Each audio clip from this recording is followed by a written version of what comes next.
On y accède par bateau, une île hautement symbolique qui était au cœur de la guerre entre l'Ukraine et la Russie. L'île aux serpents, visitée aux aurores ce matin par Volodymyr Zelensky.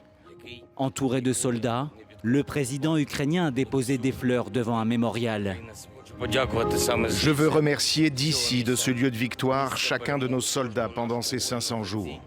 Nos forces armées, nos services de renseignement, la garde nationale, nos gardes frontières, le service de sécurité de l'Ukraine, la police nationale, nos officiers de liaison, notre peuple. Je vous remercie. Merci à tous ceux qui se battent pour l'Ukraine. Un moment solennel et des remerciements au peuple ukrainien, car le pays entre dans son 500e jour de guerre.